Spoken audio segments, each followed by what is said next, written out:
الحمد لله والصلاة والسلام على سيدنا محمد وعلى آله وأصحابه أجمعين. الحمد لله والصلاة والسلام على سيدنا محمد وعلى آله وأصحابه أجمعين. أما بعد، فأعوذ بالله من الشيطان الرجيم. بسم الله الرحمن الرحيم. ربي بما أغويتني لأزينن لهم في الأرض ولأغوينهم أجمعين إلا عبادك منهم المخلصين. ربي بما أغويتني لأزينن لهم في الأرض ولأغوينهم أجمعين إلا عبادك منهم المخلصين. صدق الله العظيم. اللهم صل على سيدنا محمد وعلى آل سيدنا محمد وبارك وسلم. اللهم صل على سيدنا محمد النبي الأمي وعلى آله وأصحابه وسلم. میرے معزز مسلمان بزرگوں، عزیز بھائیوں، حق اور باطل، صحیح اور غلط، یہ ہمیشہ دنیا میں برسر پیکار رہا ہے.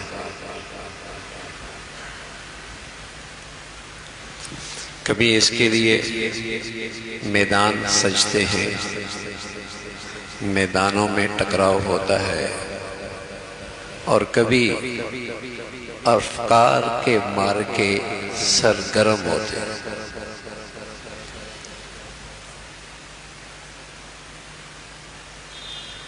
ایک میدانوں کی جنگ ہوتی ہے، ایک افکار اور سوچ، فکر کی جنگ ہوتی ہے. میدانوں کی جنگ کے ہتھیار اور کامیابی کے اسباب و وسائل، اس کے ہتھیار اور ہیں. وہ ہر دور کی جدت کے ساتھ ہتھیار بدلتے رہتے ہیں. ٹینک ہیں، جہاز ہیں، راکٹ ہیں، نئی نئی شکل کا جدید دور کا اسلحہ ہے. یہ میدان جنگ کے ہتھیار ہیں. دوسرا مارکہ افکار ہے، فکر کی جنگ. لَأُغْوِيَنَّهُمْ أَجْمَعِينَ. ابلیس اور اس کے پیروکار وہ سوچ اور فکر کو اغوا کر لیتے ہیں. مارکہ افکار کی جنگ.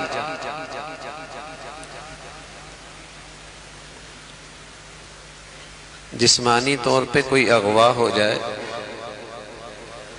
تو اسے مظلوم سمجھا جاتا ہے.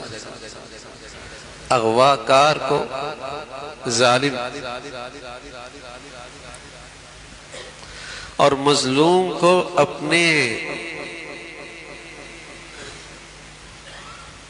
اپنے ساتھ ہوئی ناانصافی کا احساس بھی ہوتا ہے، ظالم کا بھی شعور ہوتا ہے. یہ ظالم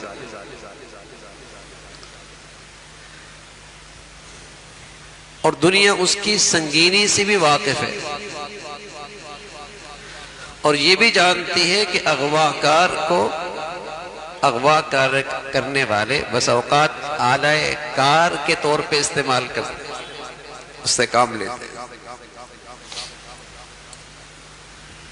لیکن یہ جو اغوا کی شکل ہے کہ سوچ اور فکر کے ذریعے اسے اغوا کر لیا، اس کی سنگینی جسمانی اغوا سے زیادہ ہے.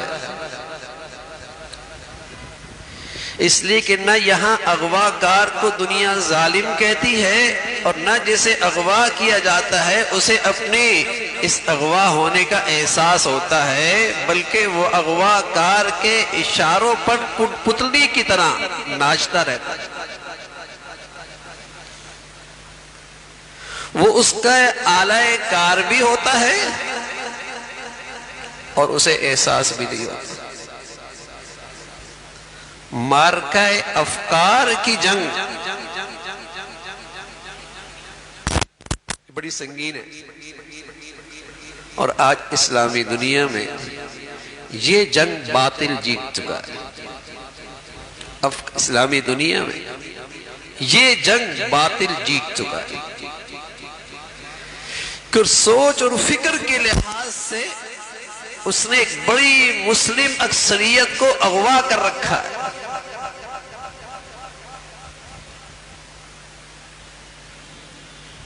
شیطان نے بھی کہا تھا لَأُغْوِيَنَّهُمْ أَجْمَعِينَ، میں انہیں اغوا کروں گا، گمراہ کروں گا۔ آج مسلم اکثریت ایک بڑی تعداد اغوا کاروں کے ہاتھوں سے اغوا بھی ہو گئی اور اسے اس کا احساس بھی نہیں،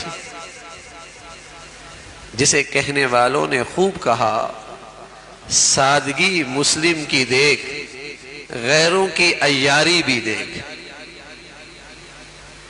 سادگی مسلم کی دیکھ، غیروں کی عیاری بھی دیکھ۔ میدان جنگ کے ہتھیار اور مارکہ افکار جہاں فکری جنگ ہوتی ہے اس کے ہتھیار اور ہے۔ اس کے ہتھیار کون سے؟ اس کے ہتھیار ذرائع ابلاغ، اس کے ذرائع ابلاغ، اس کے ہتھیار قلم، تحریر،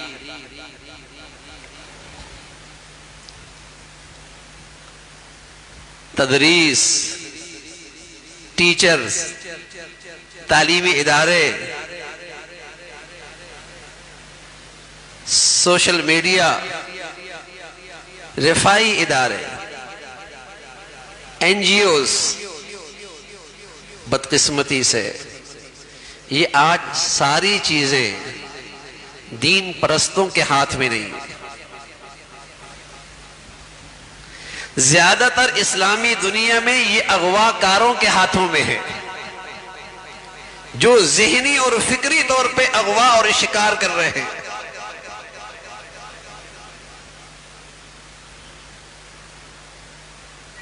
جس کا نتیجہ یہ ہے کہ مسلمان آج کئی خانوں میں تقسیم ہو گئے۔ جب فکری طور پہ اغوا ہو گئے مسلم دنیا، تو مسلمان کئی خانوں میں تقسیم ہو گئے۔ روشن خیال مسلمان،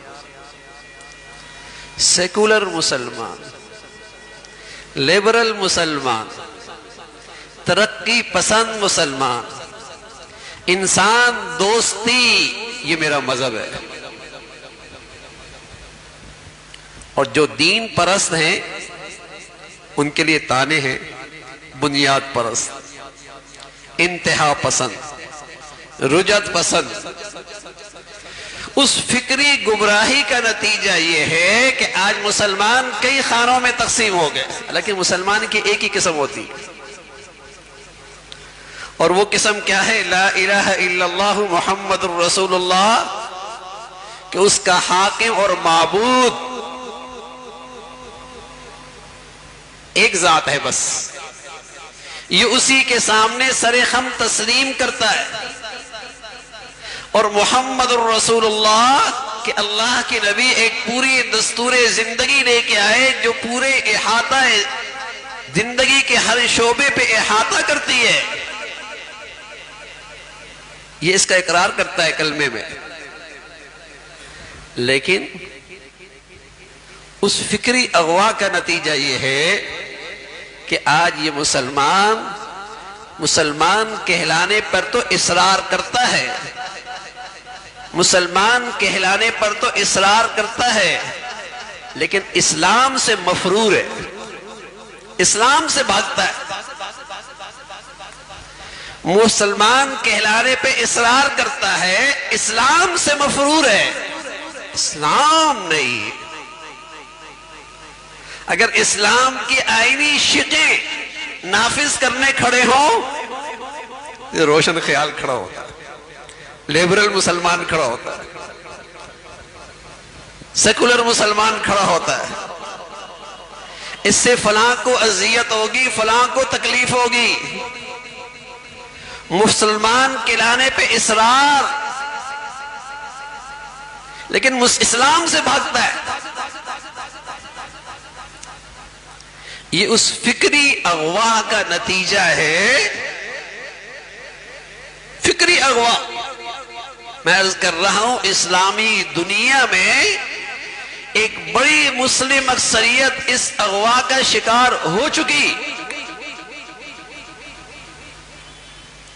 اگر اس کی خانگی زندگی دیکھے، اگر اس کی دفتری زندگی دیکھے، اگر آپ اس کی بازاری زندگی دیکھیں، آپ اس کے بچوں اور بچیوں کی تعلیمی زندگی دیکھیں، اگر آپ اس کی خوشیوں کی زندگی دیکھیں، تو آپ کو وہ مسلمان کہلاتا تو نظر آئے گا، اسلام کہیں نظر نہیں آئے گا۔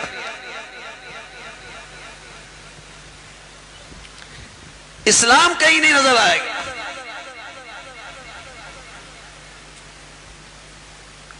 مسلمان کا اصرار، مسلمان کہلانے پہ اسے اصرار ہے، اسلام نہیں۔ اس لیے کہ اسلام تو نام ہے، اللہ کے حکم کے سامنے سر خم تسلیم، کہ اللہ کا حکم آیا میں نے سر جھکا لیا۔ فلما اسلما، باپ اور بیٹے نے دونوں نے اللہ کے حکم کے سامنے سر جھکا دیا، اور حکم بھی کیسا؟ اللہ اکبر۔ باپ کو حکم ملا بیٹے کو ذبح کر دو، بیٹے کے لیے حکم ہے کہ وہ اللہ کے نام پہ ذبح ہو جائے۔ فلما اسلما، دونوں اللہ کے حکم کے سامنے سر جھکا رہے۔ اسلام تو ایک ہی تھا، لیکن آج ایسا اسلام جس میں اللہ کی اطاعت کی جائے، اس فکری اغوا کا نتیجہ ہے کہ ایسے مسلمانوں کو تانا ملتا ہے، یہ دین پسند ہے، یہ بنیاد پرست ہے، کہ یہ اسلام کی بنیادوں پہ مضبوطی سے کھڑے ہیں۔ یہ ایک الگ گروہ ہے، اور ایک سیکولر مسلمان ہے، روشن خیال مسلمان ہے، لیبرل مسلمان ہے، آزاد خیال مسلمان ہے، روشن خیال مسلمان ہے۔ مسلمان کہلانے والا کہتا ہے کسی بھی مذہب کا ہو، انسان ہے تو میرا مذہب تو انسان ہے۔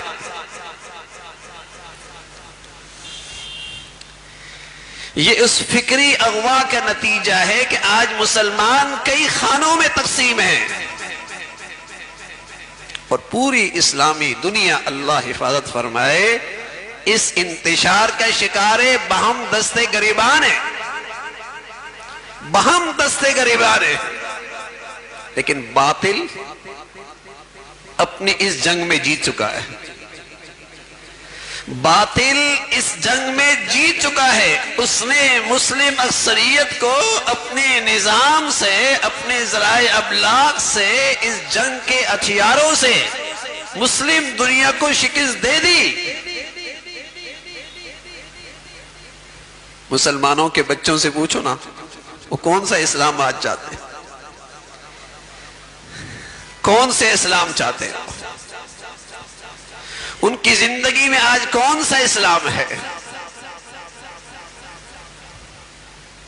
میں کل پڑھ رہا تھا، جرمنی حکام، وہاں کا وزیر داخلہ کہتا ہے ہمیں جرمن میں اسلام پسند مسلمان برداشت نہیں ہے، باقی مسلمان قابل قبول ہے۔ ہاں، دنیا میں یہی کہتی ہے۔ لیبرل مسلمان ہو، جس کی معیشت، جس کا رہن سہن، جس کی معاشرت کافروں کی سی ہو، پدیشی مسلمان ہو، کوئی بات نہیں، وہ ہمارے نظام میں قابل قبول ہے۔ وہ مسلمان اسلامی دنیا کے اندر بھی قابل قبول ہے، لیکن وہ مسلمان جو اپنی دین کی پریکٹس کرنا چاہتا ہے، اپنی دین پہ عمل کرنا چاہتا ہے، اس کا استحصال کیا جاتا ہے، اس کا استحصال کیا جاتا ہے، اسے بدنام کیا جاتا ہے. یہ تو انتہا پسند ہے. تو یہ فکری اغوا، لآتینہم من بین ایدیہم ربی بما اغویتنی لأزینن لہم فی الارض ولأغوینہم اجمعین.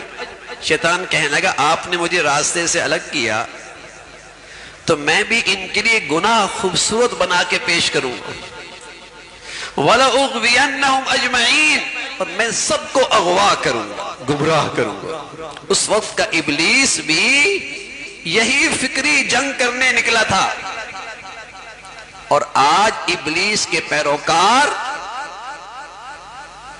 انہوں نے مسلمانوں پر جن ہتھیاروں سے عمل کیا ہے، حملہ کیا ہے، وہ یہی فکری افکار، یہی افکار کا مارکا ہے، یہی جنگ ہے. انہیں پتا ہے جب مسلمانوں کو فکری طور پہ آپ نے اغوا اور اپنا غلام بنا لیا تو پھر جسمانی طور پہ انہیں اغوا کرنا کوئی مشکل نہیں. پھر تو وہ پہنیں گے جو آپ کہیں گے، پھر تو وہ کھائیں گے جو آپ کہیں گے، پھر تو ان کا اسٹیٹس اور معیار زندگی کا وہ ہوگا جو آپ چاہیں گے. بس ذہن لے لو، فکر لے لو، پھر ان کا پہننا، اوڑھنا، سونا، زندگی کے سارے نقشے وہ ہوں گے جو تم چاہو گے. آج بتائیے نا کون سے مسلمان ایسے ہیں جو مسلمان ایمانی غیرت کی وجہ سے ان مصنوعات کو اس لیے چھوڑتے ہیں کہ وہ آج میرے بچوں کو، میرے بیٹوں کو، میرے بہنیوں کو ذبح کر رہے ہیں، میں ان کی مصنوعات اس لیے چھوڑ رہا ہوں. لیکن سیکولر مسلمان، روشن خیال مسلمان، اس کے پاس تو بہت سارے بہانے ہیں اس کے لیے. بجائے اس کے کہ آج صنعتکار، آج کا تاجر، آج کا کاروباری یہ سوچتا کہ میں اس انداز سے کام کروں گا، اتنی معیاری چیز بناؤں گا، اتنی شاندار مارکیٹ میں مصنوعات لے آؤں گا جس سے ایک اسلامی ملک کو بھی فائدہ ہو، مسلمان قوم کو بھی فائدہ ہو، اسلام کو بھی فائدہ ہو. یہ سوچ کہاں ہے؟ یہ سوچ کہاں ہے؟ یہ سوچ تو نہ رہی. غیروں نے ہمارے افکار پر قبضہ کیا، سوچ اور فکر کو اغوا کیا. اب انہی کی چیز، انہی کی تحقیق، انہی کی ہر چیز پسند، وہی اچھی لگتی ہے. غیرت، ایمانی غیرت، دینی غیرت، اب کوئی یہ بات کرے تو انتہا پسندوں کی بات ہے.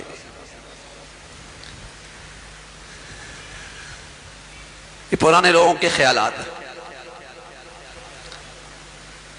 تو ایمانی غیرت بھی کوئی چیز ہوتی ہے، دینی غیرت بھی کوئی طریقے ہوتی ہے، مسلم حمایت بھی کوئی چیز ہوتی ہے، حمیت اسلامی بھی کوئی چیز ہوتی ہے.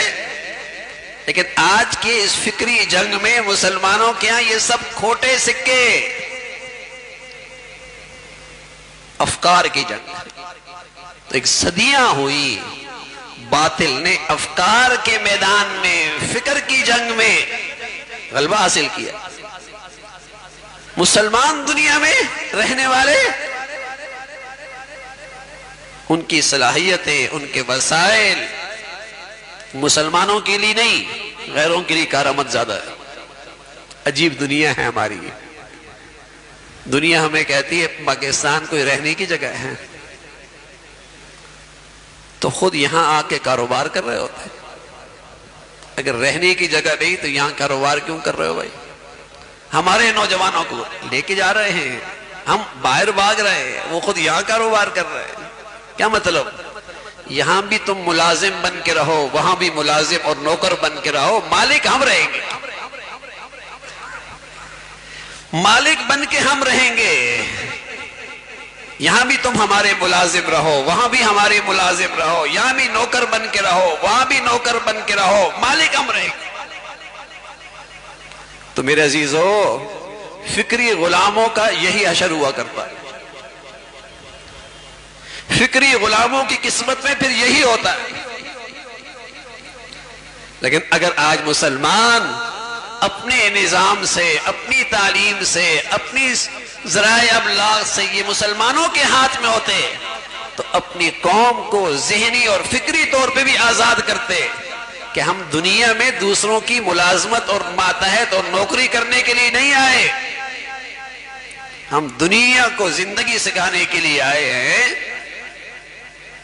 ہمیں اللہ رب العزت نے اسلام کے بدولت عزت بخشی ہے، ہم خود اپنے پاؤں پہ کھڑے ہوں گے، ہم خود اپنے پاؤں پہ کھڑے ہوں گے، ہم ملک کی اپنی آزادی کا بھی تحفظ کریں گے اور اپنی نئی نسل کی افکار اور سوچ کا بھی تحفظ کریں گے۔ یہ آزاد قوموں کی سوچ ہوا کرتی ہے، آزاد قوموں کی سوچ ہوا کرتی ہے۔ تو میرے عزیزو، فکری جنگ کہ سوچ اور فکر کا مسلمان بھی آزاد ہو اور وہ سوچے جو سوچ اسے اللہ اور اللہ کے رسول نے دی، وہ زندگی اپنائے جو اسے اللہ اور اللہ کے رسول نے دی اور اس پہ فخر کرے۔ اننی من المسلمین، مسلمان تو اپنی اسلامی زندگی پہ فخر کرتا ہے۔ یہ تو احساس کمتری کا شکار ہے، یہ تو احساس کمتری کا شکار ہے۔ اسلامی زندگی اپناتی ہوئی ہے، اسلامی معاشرت اپناتی ہوئی ہے، بدقسمتی ہے یہ اس میں اپنے لیے ذلت سمجھتا ہے، یہ اس میں اپنے لیے ناکامی سمجھتا ہے۔ اس سوچ اور فکر نے جو اس کی اغوا ہو چکی ہے، اسلام پر اعتماد ختم کر دیا کہ اسلام بھی آج عزت دے سکتا ہے، اسلام بھی آج کامیابی اور نجات دے سکتا ہے۔ آج دنیا میں واحد زندگی کا طریقہ ہے جو انسانیت کو فلاح دے سکتا ہے، وہ اسلام ہے۔ لیکن خود مسلمان کہلانے والا، مسلمانوں کی اولادیں، مسلمانوں کے بچے، مسلمانوں کے ہاں زندگی گزارنے والے، لیکن ہتھیار غیروں کے استعمال ہوئے، غیروں نے ان پہ جادو کر دیا۔ یہ سوچ اور فکر کا ایسا غلام بنا، احساس کمتری کا شکار ہوا کہ آج اسلام پر اعتماد نہ رہا، نہ اسلام پر اعتماد رہا، نہ اسلامی ملک پہ اعتماد رہا، نہ یہ اسلام پہ عمل کرنا چاہتا ہے اور نہ ہی اپنی صلاحیتیں ایک اسلامی ملک کے لیے لگانا چاہتا ہے، کچھ نہیں کرنا چاہتا۔ تو میرے عزیزو، اللہ رب العزت نے ہمیں اسلام جیسی نعمت دی ہے، اور سچ یہ ہے وطن عظیم جیسی دولت دی ہے۔ یہ بڑی عظیم و شان نعمتیں ہیں، ان کا تحفظ ہوگا، ان کا تحفظ ہوگا جب ہم اپنی سوچ کی بھی اور اپنی فکر کی بھی اور اپنی آئندہ نسل کی بھی باطل نظریات سے حفاظت کریں گے، تو ہماری نسلوں میں اسلام کی وراثت بھی منتقل ہوگی اور ہمارے ملک کی حدود اور جغرافیہ طور پہ بھی یہ محفوظ ہوگا۔ ورنہ فکری طور پہ اور نظریاتی طور پہ اگر ہماری آئندہ نسل یہ جنگ ہار گئی تو نعمت اسلام بھی خطرہ ہے، وہ نعمت بھی چلی جائے، اور خطرہ ہے اس ملک کا تحفظ اور استحکام بھی، وہ بھی خطرے میں آ جائے گا۔ تو آئندہ نسلوں کی حفاظت نظریات کے لحاظ سے، فکر کے لحاظ سے بھی مسلمان قوم کی ذمہ داری ہے۔ اللہ رب العزت بھائی ہمیں ایمان اور اسلام پہ زندگی اور اس پہ خاتمہ نصیب فرمائے۔ وآخر دعوانا الحمدللہ رب العالمین۔